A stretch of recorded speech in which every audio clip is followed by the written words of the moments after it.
Now, to be fair, we've done Linux containers before, so I figured why not do Windows ones. So let's start with the basics of actually installing Docker onto a Windows 2016 machine. This, by the way, would also work exactly the same for a Windows 10 machine, but we're going to focus on the Windows 2016 for the moment. So you do an install module, and you go ahead and you have the Microsoft provider. Then you do the install of Docker, and again the provider service is Microsoft. Now we're just going to show you what happens if you forget the force switch, which you'll see in a second. You actually get an error for. This is an observation I made. You'll see in the official documentation from Microsoft that they do ask you to use the force switch. Not sure exactly why this is a problem, but hey, it's something that you should probably be aware of. So right after the install, we're just going to do a quick check as to whether or not we need to reboot the machine. I'll tell you in advance that I'm pretty certain we're going to need to, but hey, let's check. Feature says yes, so we'll do a restart of the machine. Now this you might notice as well, which is Windows updates will occasionally pop up after you install a new feature. Basically it's when Windows says, hey, I haven't patched this particular known bug or feature to the latest level. So don't be surprised if you do see additional updates immediately afterwards. So now we're going to go and we'll just go ahead and check that we've got Docker running in terms of commands. So all available, all good. So with Docker running, and we'll just make sure that it is running, we're going to go ahead and we're going to pull down a Windows, or in this case a Microsoft Nano server. So this is the most basic one. In this case we'll do a hello world. Microsoft provide a couple of different images out there. Hello World happens to be on a Nano server, which is the smallest footprint, so we'll pull that down for saving time's sake.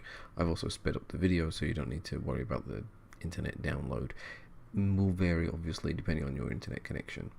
So now we're just going to go ahead and prove that it's downloaded, and then we're just going to run that Docker container to first of all check that it's operational and show you that we have an output as you would expect to see.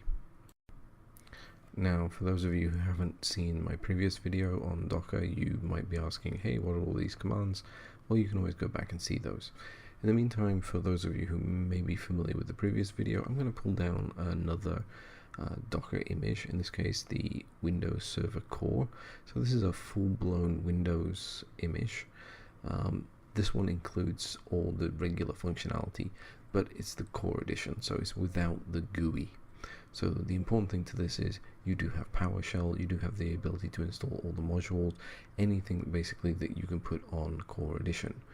Unlike Windows Nano, which is a very cut down version and does limit some of the functionality, including the fact that a lot of the PowerShell has been stripped out. You can add those features back in, but by default they're not there. Now that brings me to the point that I've made in previous videos regarding the size of Docker containers. Now if you've seen the previous videos where we talk about the smaller the container the better, and the smaller the footprint the better, then you're probably going to be quite horrified by what I'm about to say in terms of the size of a Windows Core Edition weighs in a whopping 10 gig compared with our Linux, where we showed you with Alpine a simple OS install being about 10 meg.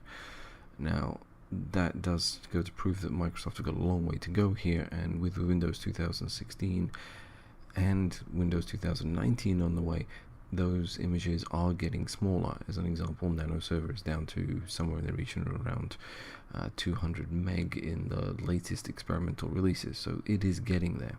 However, there is obviously some time and space to go in terms of development. And if we look at our end download here and do the comparison between the Nano server and our Windows Core Edition, you'll see what can we describe as scary difference in terms of sizing. Now if you like this video, hit the like button. If you didn't, hit the dislike button and subscribe for more content.